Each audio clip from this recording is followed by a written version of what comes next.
If you decide to get Spelunky 2, prepare to die a lot. The Spelunky series is one that I have a love-hate relationship with. The game has some incredible moments where you're solving puzzles and completing levels, but then it has the times where you'll die repeatedly and rage quit.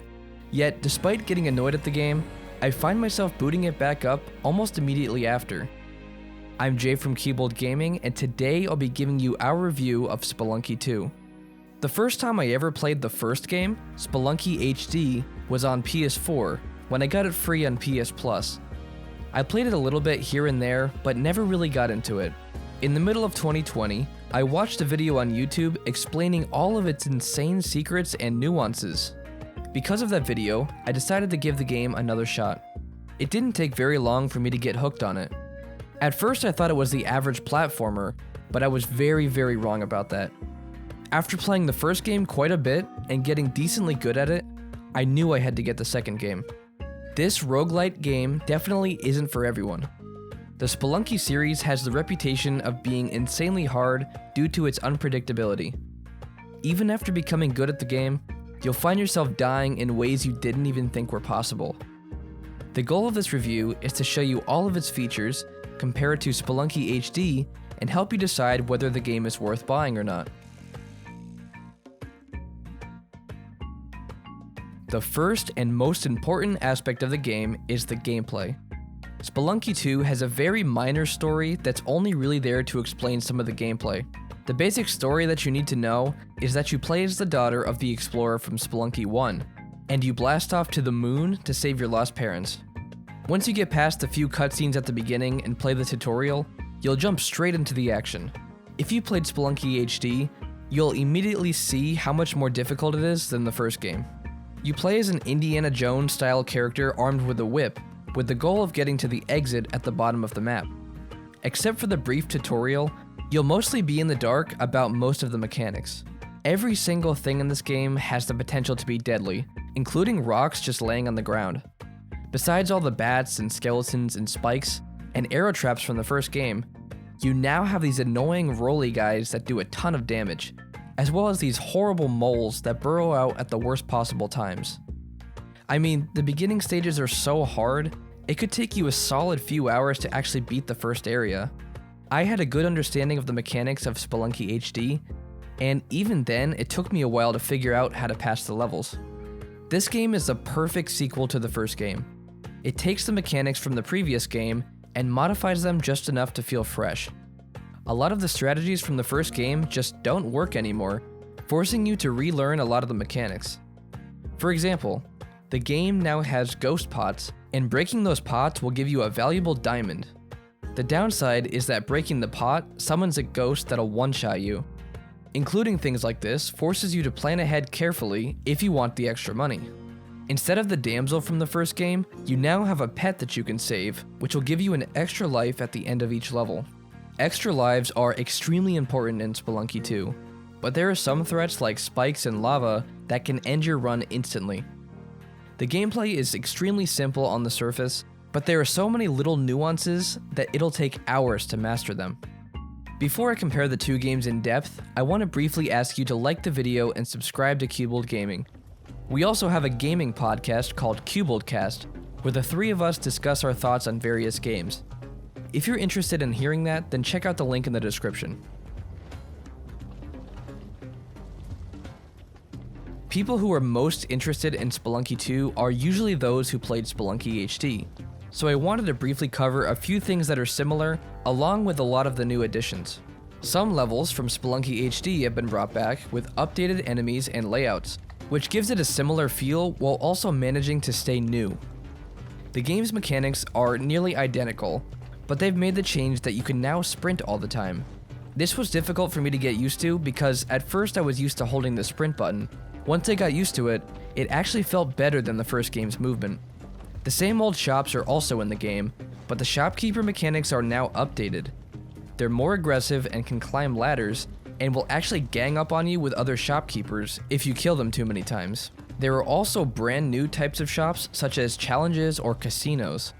All of these help to give each run new variety and keep it from feeling repetitive. There are some new changes that are a bit repetitive though. On level 4 of the first area, there is always a boss that you need to defeat or outsmart. At the bottom of that level, you can enter either the jungle like the first game, or a brand new lava area.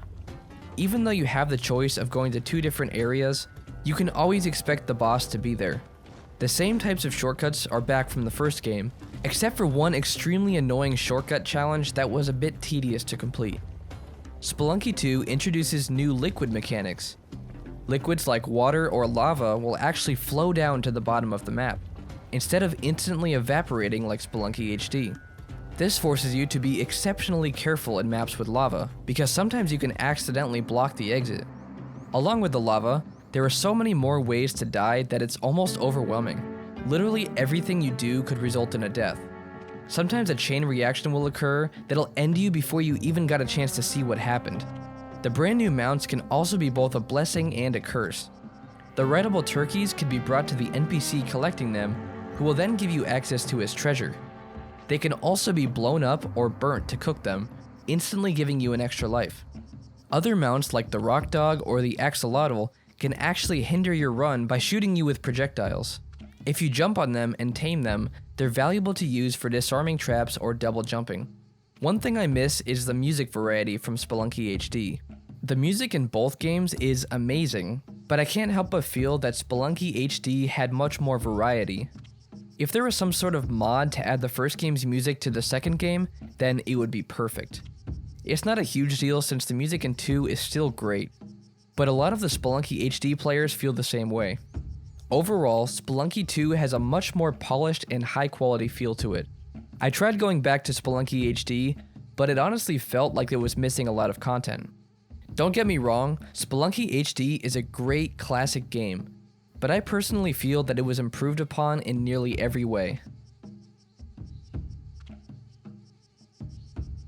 Hidden deep in Spelunky 2 are so many secrets that it would take a long time to explain them all.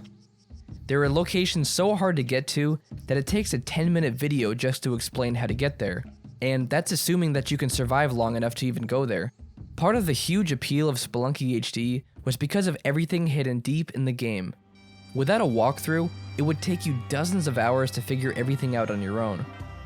My personal favorite part of the Spelunky series is discovering all this stuff on your own. It's a satisfying feeling when you find the key to one of the puzzles. To make things even harder, you need to have a good grasp on the mechanics to be able to survive in the first place. The most basic goal of Spelunky 2 is to get to the last level and beat the final boss, and doing that is still pretty difficult. Besides that goal, there are several other hidden bosses in the game which are even more difficult than the final boss. The biggest aspect of all the secrets in the game is a large amount of trial and error. The community as a whole came together and figured everything out piece by piece, and even then, there are still things that are yet to be discovered. Playing the Spelunky games gave me an experience that I haven't felt in a long time. The sense of mystery captivated me and made me want to continue playing, no matter how many times I lost. That will always be Spelunky's greatest strength. It gives players incentives to keep going, no matter how many times they fail. And when they do succeed, the satisfaction is well worth it.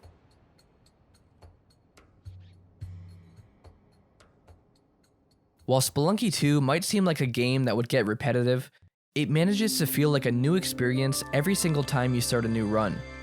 The maps are procedurally generated every time you play, ensuring that you never know what to expect. Eventually, you'll get to know most situations that can occur, but the amount of randomness thrown in actually helps to make those situations feel different every time. The beauty of Spelunky 2 is that the main goal isn't too difficult to accomplish. Even the worst of players can beat the game with enough practice, but it holds so much more for the people who want more. It has almost an adaptive difficulty to it, allowing the player to change the difficulty by their own actions. If they anger a shopkeeper, they're forced to deal with him camping the exit until he forgives you. If you want the ghost diamond, you need to survive the ghost coming after you early. There are huge elements of risk versus reward, and the player can use those as they please. The player will adapt their playstyle depending on what they're trying to accomplish. If their goal is to access secret areas, they need to start from the beginning, but players trying to unlock new shortcuts or simply beat the game can start from another shortcut. All of these things generate an immense amount of replayability, and I think there are more options for players than there are in most other roguelites. There's no doubt that Spelunky 2 is a difficult and anger-inducing game, but roguelike fans will love every second of it.